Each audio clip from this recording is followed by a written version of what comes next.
और बढ़िया, आज इस वीडियो के अंदर में हम लोग बात करने वाले हैं मेगा स्पोरोजेनेसिस के बारे में। हेडिंग देते हैं मेगा स्पोरोजेनेसिस। और अगर हम समझें कि ये जो टॉपिक है वो हम कौन सा पढ़ रहे हैं, तो लाइफ साइकिल के अंदर में आपको पता है कि स्पोरोफिटिक प्लांट जनरेशन से बनते हैं स्पोर, और स्पोर बनाते हैं गैमेटोफाइट। तो यहाँ पर हम लोग मेगा स्पोरोजेनेसिस की बात कर रहे हैं, यानी कि फीमेल स्पोर का फॉर्मेशन जो है वो किस तरीके से होगा। ठीक है, अब अगर आपको माइक्रोस्पोरोजेनेसिस याद हो तो बिल्कुल सेम तरीके का होता है। माइक्रोस्पोरोजेनेसिस वाली अगर आपने वीडियो नहीं देखी है तो यहाँ आपको आई बटन के अंदर में लिंक मिल जाएगा, वहाँ पर आप जाकर देख लेना। फिलहाल अगर हम बात करें मेगा स्पोरोजेनेसिस की, तो बिल्कुल ही सेम, बिल्कुल माइक्रोस्पोरोजेनेसिस की तरह ही होता है। जहाँ पर माइक्रो था, अगर हम डेफिनेशन की बात करें तो जहाँ पर माइक्रो लगा हुआ था वहाँ पर बस आपको मेगा लगा देना है। ठीक है, तो डेफिनेशन क्या हो जाएगा? The formation of mega spore from mega spore mother cell through the division of meiosis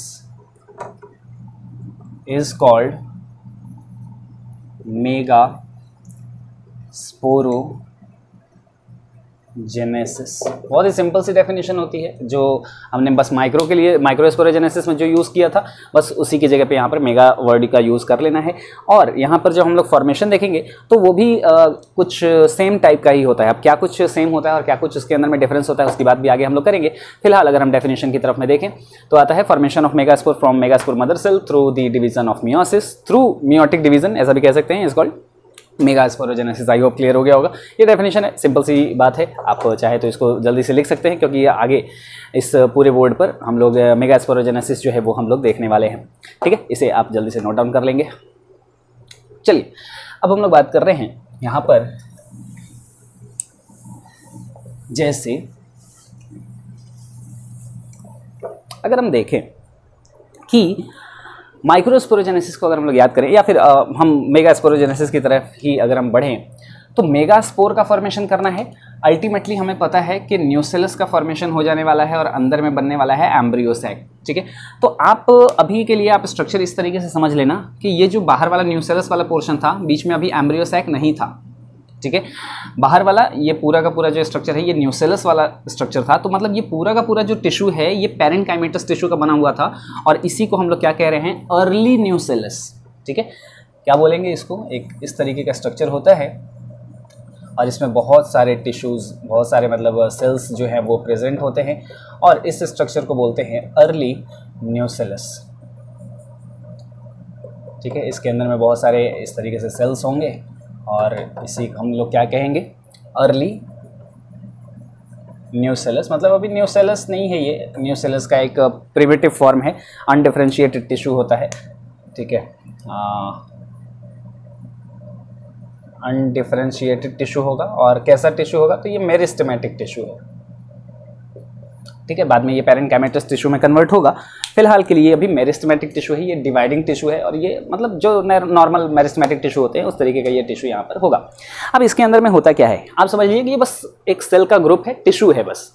अब इसके अंदर में क्या होता है कि बाकी का स्ट्रक्चर तो बिल्कुल वैसा ही रहेगा, बीच में एक सेल जो होता है वो स्पेशल सेल, एक थोड़ा बाकी सेल से थोड़ा अलग हो जाता है, एक डिस्टिंक्ट सेल बन जाता है, और इस डिस्टिंक्ट सेल को हम लोग कहते हैं आर्कीस्पोरियल सेल।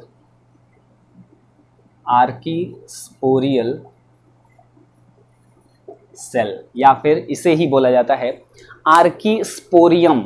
एक ही बात है, आर्कीस्पोरियल सेल या आर्कीस्पोरियम कहते हैं। अब ऐसा जो है, क्या वो माइक्रोस्पोरोजेनेसिस में भी बना था? जी हाँ, बिल्कुल भी बना हुआ था। हमने इस तरीके का स्ट्रक्चर देखा था, और जहाँ पर मैंने आपको बताया था कि किस तरीके से चारों तरफ यहाँ पर ऐसे सेल्स प्रेजेंट होंगे, और फिर इसके अंदर में कॉर्नर पे अलग अलग सेल्स होंगे। अगर आपके पास अभी नोट्स है तो आप वहाँ पर साथ साथ में अगर आप देखते चलें तो आपको चीज़ें आसानी से समझ में आएंगी। तो यहाँ पर चारों कॉर्नर पर एक एक सेल था, इसको हम लोग कहते थे प्राइमरी स्पोरोजिनस टिश्यू या प्राइमरी स्पोरोजिनस सेल। अब तो प्राइमरी स्पोरोजिनस सेल के बनने के भी पहले एक और स्टेज आती है, वहाँ पर भी उसे आर्कीस्पोरियल सेल ही बोला जाता था। तो पहले उसको आर्कीस्पोरियल सेल बोलते हैं, फिर बाद में वो प्राइमरी स्पोरोजिनस सेल के अंदर में कन्वर्ट होता है। तो अब यहाँ पर क्या होगा कि ये सेम चीज़ यहाँ पर दोहराई जाएगी। अगर आपके पास वो वाला नोट्स भी है माइक्रोस्पोरोजेनेसिस का, तो वो भी आप साथ में लेकर अभी बैठना और फिर साथ साथ हम लोग समझते चलेंगे, तो आपको चीज़ें जो है वो और भी आसानी से क्लियर होती जाएंगी। अब होता क्या है कि ये जो आर्कीस्पोरियल सेल है, इस आर्कीस्पोरियल सेल के अंदर में एक बार होता है डिवीजन, 2 सेल बनते हैं। मतलब किस टाइप का डिवीजन हुआ ये? माइटोसिस, ठीक है। 2 सेल का फॉर्मेशन होगा। अब ये जो 2 सेल का फॉर्मेशन हुआ है, उसमें जो नीचे वाला सेल बना है, ठीक है, मतलब 2 सेल बनेंगे, नीचे हो या ऊपर हो उससे मतलब नहीं है। एक सेल जो होगा उसको हम लोग कहेंगे प्राइमरी पैराइटल सेल। नीचे वाला सेल या जो एक सेल होगा उसमें से, उसको हम लोग कहेंगे प्राइमरी पैराइटल सेल। हमें इस चीज़ पर ध्यान अभी नहीं देना है, ये क्या होगा आगे हम लोग देखते हैं। और दूसरा वाला जो सेल होगा ये होगा प्राइमरी स्पोरोजीनस सेल। आपको बातें याद आ रही हैं? अब अगर आपने नोट्स भी साथ साथ में आप रख के अगर पढ़ रहे हैं, तो प्राइमरी स्पोरोजिनस टिश्यू का फॉर्मेशन हुआ था, प्राइमरी स्पोरोजिनस सेल बना था, फिर स्पोरोजिनस सेल उससे बना हुआ था। वहाँ पर अगर आप डायग्राम में देख रहे होंगे तो सबसे पहले लिखा है प्राइमरी स्पोरोजिनस सेल या प्राइमरी स्पोरोजिनस टिश्यू, फिर लिखा हुआ है स्पोरोजिनस टिश्यू, और फिर मतलब माइटोसिस होकर स्पोरोजिनस टिश्यू बना था, और फिर स्पोरोजिनस टिश्यू जो है वो डिफरेंशिएट होके वहाँ पर डेवलप होके और फिर माइक्रोस्पोर मदर सेल का फॉर्मेशन करता था। यहाँ पर भी सेम टिश्यू का नाम वही आ गया है यहाँ पर भी। अभी अगर आप एक चीज़ का ध्यान दें, तो यहाँ पर बीच में एक सेल हमने बना रखा है आर्कीस्पोरियल सेल, और ये डिवाइड होकर 2 सेल का फॉर्मेशन कर रहा है। मतलब इसके चारों तरफ अभी भी क्या है, ये अनडिफरेंशिएटेड मेरिस्टेमेटिक टिश्यू भरे हुए हैं। अब ये जो 2 सेल बना, तो इसमें भी चारों तरफ में क्या है, अनडिफरेंशिएटेड मेरिस्टेमेटिक टिश्यू है। तो अब होता क्या है कि ये जो प्राइमरी पैराइटल सेल है ये अब डिवाइड करता है और इस प्राइमरी स्पोरोजिनस सेल के चारों तरफ बिखर जाता है, चारों तरफ से इसको घेर लेता है, और चारों तरफ से घेर लेने के बाद यही न्यूसेलस में कन्वर्ट हो जाता है। ये आगे चल के न्यूसेलस का फॉर्मेशन करता है। तो प्राइमरी पैराइटल सेल जो है ये डिवाइड होगा और डिवाइड होके इस सेल के चारों तरफ ग्रो कर जाएगा और न्यूसेलस का फॉर्मेशन कर देगा, ठीक है। और प्राइमरी स्पोरोजिनस सेल जो था वो अब डिवाइड करके वहाँ पर अगर आप माइक्रोस्पोरोजेनेसिस को देखें तो वहाँ पर क्या बना हुआ था, प्राइमरी स्पोरोजिनस सेल से स्पोरोजिनस सेल। तो यहाँ पर भी क्या बन जाएगा, ये डिवाइड होकर बनाता है स्पोरोजीनस सेल। आप ध्यान से देखते रहना, वीडियो को स्किप मत कीजिएगा, वरना अभी गड़बड़ हो जाएगी कि कौन सी चीज़ें किधर का है और वो कौन सा किधर का है।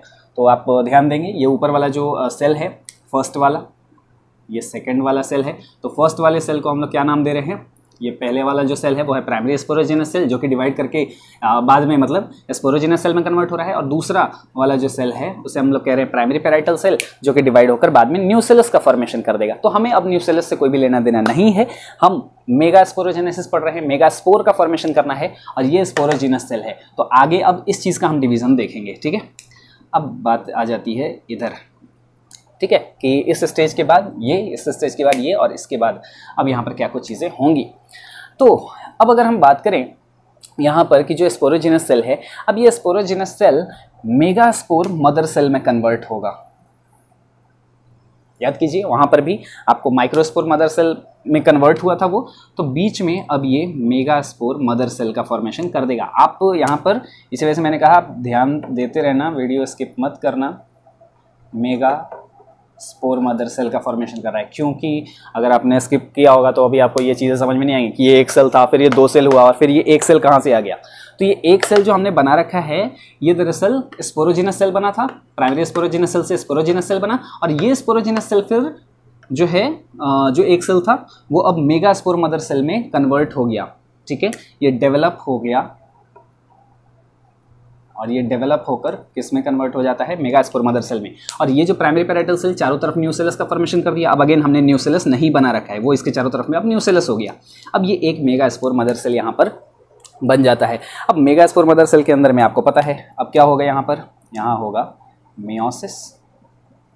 बात आई समझ में, यहाँ पर अब हो जाता है मियोसिस। और जब मियोसिस होगा तो मियोसिस होकर कितने सेल बनते हैं, टोटल 4 सेल। यहाँ पर अब बनेंगे 1 2 3 4, ये 4 सेल्स का यहाँ पर फॉर्मेशन हो जाता है, ठीक है, बात आ गई होगी समझ में। तो यहाँ पर मियोसिस होगा और मियोसिस होकर 4 सेल का फॉर्मेशन होगा, और वहाँ पर मियोसिस होता था और मियोसिस होकर क्या बनते थे, माइक्रोस्पोर बनते थे, और वो चारों आपस में जुड़े हुए होते थे। माइक्रोस्पोर टेट्राड बोला जाता था, और वो माइक्रोस्पोर टेट्राड जो है वो आपके आइसोबायलेटरल या फिर टेट्राहेड्रल कंडीशन में होते थे। जबकि यहाँ पर ये मियोसिस होगा, 4 सेल्स बनेंगे, और 4 सेल्स जो बनेंगे, अब ये जो स्ट्रक्चर है ना, ये चारों तरफ ये जो स्ट्रक्चर जो बना हुआ है, जो आपको ये वाला जो ब्लैंक पोर्शन नजर आ रहा है, ये क्या है, ये न्यूसेलस वाला पोर्शन है।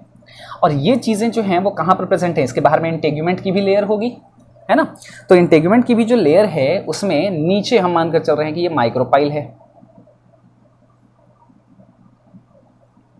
बात आ रही है समझ में आपको कि यहाँ पर क्या है, ये माइक्रोपाइल है, इधर में चलेजा है।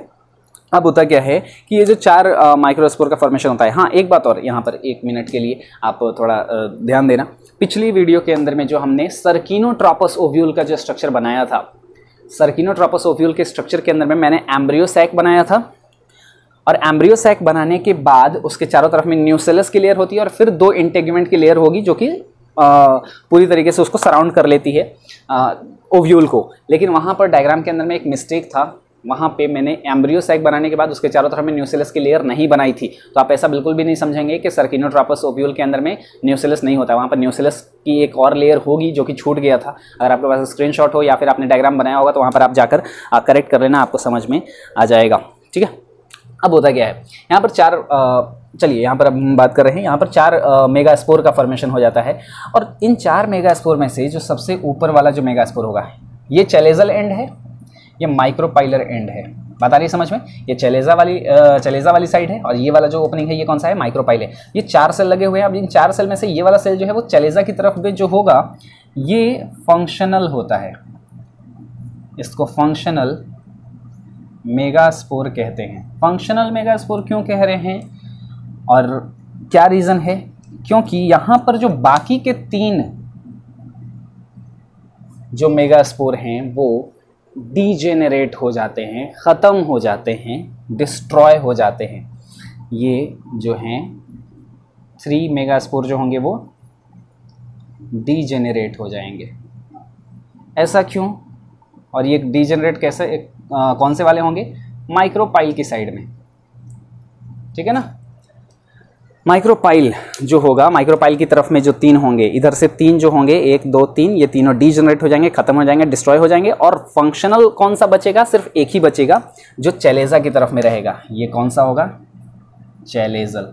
ये चीज़ आपकी अभी आ जाती है, ये इम्पॉर्टेंट, ये अभी जो हमने पार्ट पढ़ा है ये एक इम्पॉर्टेंट पार्ट है, इम्पॉर्टेंट सेगमेंट है। क्यों, यहाँ पर आपसे कई बार क्वेश्चन बने हुए हैं कि जो मेगास्पोर हैं, सबसे पहला क्वेश्चन तो ये आता है कि ये 3 मेगास्पोर डीजनरेट क्यों होते हैं। पहली बात, पहला क्वेश्चन आता है। और दूसरा क्वेश्चन ये आता है कि जो चलेजा जो मेगास्पोर जो हैं वो जो डीजनरेट हो रहे हैं वो किस साइड वाले होते हैं, माइक्रोपाइलर एंड वाले होंगे कि चलेजल एंड वाले होंगे। तो आपको याद रखना है, माइक्रोपाइल वाले डीजनरेट होते हैं, चलेजल एंड वाला फंक्शनल होता है। तो जो फंक्शनल मेगास्पोर होता है वो चलेजल होता है, चलेजल एंड की तरफ में होता है, और ये 3 डीजनरेट हो जाते हैं। तो ये तो पहले क्वेश्चन का आंसर हो गया कि फंक्शनल मेगास्पोर कौन सा होगा, चलेजल होगा, और डीजनरेट कौन से होंगे, माइक्रोपाइलर साइड वाले होंगे। आप कोई सा भी एक ही याद रखना, ठीक है ना, कि फंक्शनल मेगास्पोर चलेजल होता है, तो दूसरा वाला अपने आप याद रहेगा। अगर दोनों याद रखोगे, चलेजल वाला फंक्शनल है, डीजनरेट जो होता है वो माइक्रोपाइलर है, यहाँ पर कन्फ्यूजन हो जाएगा, ठीक है, कन्फ्यूजन क्रिएट हो जाएगा। अब चलिए हम दूसरे क्वेश्चन की तरफ में बढ़ते हैं कि आखिर ये डीजनरेट हुए ही क्यों। 4 मेगास्पोर रहता और बढ़िया बात थी। और दूसरा क्वेश्चन एक और हमारे मन में आता है कि ये माइक्रोपाइल वाले ही क्यों डीजनरेट हुए। हालांकि ये क्वेश्चन नहीं आपसे पूछा जाएगा बोर्ड एग्जाम के अंदर में कि माइक्रोपाइल वाले ही क्यों डीजनरेट हुए, ये क्वेश्चन नहीं आता है। क्यों नहीं आता है उसका भी रीज़न बता देता हूँ। अब पहले हम 1 बाय 1 करके चलते हैं। सबसे पहले कि ये 3 मेगास्पोर जो हैं वो डीजनरेट क्यों हो गए, सिर्फ एक ही क्यों बचता है। तो रीज़न यहाँ पर ये है कि जैसे मानकर चलिए कि अगर हम माइक्रोस्पोर का जब डेवलपमेंट देखते तो वहाँ पर 4 माइक्रोस्पोर बनता था। अब वो जो चारों के चारों जो माइक्रोस्पोर थे वो चारों माइक्रोस्पोर बाद में पॉलन ग्रेन में कन्वर्ट होने वाले थे, और पॉलन ग्रेन को ट्रैवल करके जाना होता है और कहीं और किसी मतलब वो एंथर जो था, एंथर में जाइगोट का डेवलपमेंट नहीं होता। जाइगोट जब डेवलप होगा तो उसको न्यूट्रिशन चाहिए होता है, और न्यूट्रिशन कहाँ से मिलेगा, वो प्लांट की बॉडी से ही बोलेगा न्यूट्रिशन, क्योंकि जाइगोट के पास अपना रूट स्टेम वगैरह कुछ तो है नहीं। तो इस वजह से उसको न्यूट्रिशन कहाँ से लेना होगा, प्लांट बॉडी से। और जाइगोट बनता कहाँ पर है, मेल पार्ट में कि फीमेल रिप्रोडक्टिव पार्ट में, फीमेल रिप्रोडक्टिव पार्ट में। जाइगोट कहाँ बनता है? फीमेल रिप्रोडक्टिव पार्ट में। ह्यूमन के अंदर में भी कहाँ पे बनता है जाइगोट? फीमेल रिप्रोडक्टिव पार्ट में। तो जाइगोट प्रॉपर तरीके से डेवलप हो सके, वो प्रॉपर तरीके से एम्ब्रियो बन सके, एम्ब्रियो को प्रॉपर न्यूट्रिशन मिले, उसके लिए क्या ज़रूरी है कि एम्ब्रियो का प्रॉपर डेवलपमेंट हो सके, उसके लिए क्या ज़रूरी है कि एम्ब्रियो को प्रॉपर न्यूट्रिशन मिले और प्रॉपर स्पेस मिले ताकि वो आसानी से डेवलप हो सके, आसानी से ग्रो हो सके। यहाँ पर अगर 4 मेगास्पोर बनते तो ये चारों एम्ब्रियो सैक में कन्वर्ट होते, और जब चारों एम्ब्रियो सैक में कन्वर्ट होते, फर्टिलाइजेशन हम मानकर चलते कि ठीक है चारों का फर्टिलाइजेशन भी हो जाता, हालांकि यहाँ पर फर्टिलाइजेशन के चांसेस भी कम हो जाते, लेकिन हम एक बार को अगर हम मान के चलते कि यहाँ पर पॉलन ग्रेन बहुत सारे आ रहे हैं और वो चारों फर्टिलाइज हो रहे हैं, फिर भी क्या होता कि उन चारों के लिए जो प्रॉपर न्यूट्रिशन था वो 4 में बढ़ जाता। जितना न्यूट्रिशन इस प्लांट के पास है वो इन 4 में बढ़ जाता। तो इस वजह से प्रॉपर न्यूट्रिशन हर एक को नहीं मिल पाती। उससे तो अच्छा है कि एक ही को मिले लेकिन भरपूर न्यूट्रिशन मिले, पहला रीज़न। और दूसरा, डेवलपमेंट के लिए स्पेस भी नहीं मिल पाता। वो चारों सीड जो है वो आसानी से उनको एक प्रॉपर स्पेस नहीं मिल पाता। तो ये 2 रीज़न हो जाता है कि पहला मतलब एक ही रीज़न होता है कि for proper nutrition and space. तो स्पेस और न्यूट्रिशन प्रॉपर मिले, इसी के लिए क्या होते हैं कि बाकी के जो 3 हैं वो डीजनरेट हो जाते हैं। अगर हम ह्यूमन बीइंग के अंदर में भी देखें तो जो ट्विंस होते हैं, जो जुड़वा बच्चे होते हैं, तो उसके अंदर में आपने अक्सर ऐसा सुना होगा कि क्या होता है कि दोनों का जब भी ट्विंस होते हैं तो उन दोनों जो होते हैं वो एक नॉर्मल हेल्दी सिंगल बेबी के कंपैरिजन में थोड़े कमज़ोर होते हैं, इल डेवलप्ड होते हैं, उतने ज़्यादा अच्छे तरीके से डेवलप्ड नहीं होते, क्योंकि स्पेस तो उतना ही है, उसी स्पेस में वहाँ पर 2 चाइल्ड डेवलप हो रहा है, न्यूट्रिशन उनको थोड़ा कम मिल रहा होता है। तो ये रीज़न होता है कि यहाँ पर जहाँ पर भी जाइगोट या एम्ब्रियो का डेवलपमेंट होना है तो वहाँ पर बाकी 3 डीजनरेट हो जाएंगे और ये एक रह जाता है। अब बढ़ते हैं हम दूसरे सवाल की तरफ, दूसरे क्वेश्चन की तरफ, कि आखिर ये माइक्रोपाइल की साइड वाले ही क्यों डीजनरेट हुए, चेलेजल साइड वाले क्यों नहीं डीजनरेट हुआ, है ना। तो ये क्वेश्चन आपसे नहीं पूछा जाएगा, पहली बात। लेकिन इसका रीज़न ये होता है कि ऐसा कुछ भी नहीं है कि सिर्फ माइक्रोपाइल वाले ही डीजनरेट होंगे, चेलेजा वाला डीजनरेट नहीं होगा, ऐसा नहीं है। ये प्लांट टू प्लांट डिपेंड करता है, ठीक है। जैसे अगर हम लोग बात कर रहे हैं, अभी हम लोग कौन से प्लांट को लेकर बात कर रहे हैं, कैप्सेला को, तो कैप्सेला के अंदर में माइक्रोपाइल वाले डीजनरेट हो रहे हैं। किसी और प्लांट के अंदर में बाकी ऊपर वाले हो सकता है 3 डीजनरेट हो, किसी और प्लांट के अंदर में हो सकता है रैंडमली कोई 3 डीजनरेट हो। तो ऐसा कोई भी रूल नहीं है कि ये माइक्रोपाइल वाला ही होगा, चेलेजा वाला भी हो सकता है, कहीं पे भी हो सकता है। लेकिन आपको ये बात याद नहीं रखनी है, क्योंकि अगर आप ये बात याद रखोगे तो फिर कंफ्यूज हो जाओगे, ठीक है। तो आपके सिलेबस के अंदर में ये पूछा भी नहीं जाने वाला है, और सिलेबस के अंदर में अपने को याद भी रखना है अच्छे तरीके से। तो याद रखना कि माइक्रोपाइल वाले डीजनरेट होते ही हैं, मोस्ट ऑफ द प्लांट के अंदर में माइक्रोपाइल वाले डीजनरेट होते हैं। हालांकि अगर आपको नॉलेज के लिए याद रखना कि ऐसा कुछ भी नहीं है, चेलेजा वाला भी डीजनरेट हो सकता है। तो क्या होगा, कैप्सेला के अंदर में और मोस्ट ऑफ द एंजियोस्पर्म्स के अंदर में ये 3 इधर वाले डीजनरेट होंगे और चेलेजल वाला एंड वाला जो है वो फंक्शनल रहेगा। आई होप क्लियर हो गया होगा। और ये हमने मेगास्पोर बना लिया। हम क्या पढ़ रहे थे, मेगास्पोरोजेनेसिस, अर्ली न्यूसेलस, उसके अंदर में डेवलपमेंट, अनडिफरेंशिएटेड मेरिस्टेमेटिक टिश्यू का बना हुआ था। आर्कीस्पोरियल सेल का पहले फॉर्मेशन हुआ। आर्कीस्पोरियल सेल जो है वो डिवाइड होकर 2 सेल का फॉर्मेशन करती है, primary sporogenous cell and primary parietal cell. Primary parietal cell जो है वो न्यूसेलस का फॉर्मेशन कर देता है इस प्राइमरी स्पोरोजिनस सेल के चारों तरफ, और ये जो प्राइमरी स्पोरोजिनस सेल था वो डेवलप होकर मेगास्पोर मदर सेल के अंदर में कन्वर्ट हो जाता है। एसएमसी आपको पता है, स्पोर मदर सेल। ये जो मेगास्पोर मदर सेल होगा इसके अंदर में होता है मियोसिस, मियोसिस से 4 सेल का फॉर्मेशन होता है। ये जो चारों होते हैं इनको मेगास्पोर बोला जाता है, जिसमें से 3 माइक्रोपाइलर एंड वाले डीजनरेट हो जाते हैं और चेलेजल एंड वाला जो है वो मेगास्पोर फंक्शनल रह जाता है, ठीक है। और ये अब मेगास्पोर जो स्पोर का फॉर्मेशन हो गया है, इस स्पोर से अब किस चीज़ का फॉर्मेशन होगा, गैमेटोफाइट, है ना। याद करो, लाइफ साइकिल के अंदर में स्पोरोफाइट था, स्पोरोफाइट से बनता था स्पोर और स्पोर डेवलप होकर कन्वर्ट होता था गैमेटोफाइट में। अब फीमेल गैमेटोफाइट कौन है, एम्ब्रियोसैक। मतलब ये मेगास्पोर अब किस में कन्वर्ट होने वाला है, एम्ब्रियोसैक में। उसे हम लोग कहते हैं मेगा गैमेटोजेनेसिस। बात आई समझ में। तो वो अब अपना अगला टॉपिक आ जाता है मेगा गैमेटोजेनेसिस, जिसके बारे में बात हम लोग अगली वीडियो में करेंगे, ठीक है। आप इसका जल्दी से स्क्रीनशॉट लेंगे। तो ये था आज का video. I hope mega sporogenesis topic जो है वो समझ में आपको आया होगा। इसके अगले टॉपिक में हम लोग बात करेंगे मेगा गैमेटोजेनेसिस के बारे में।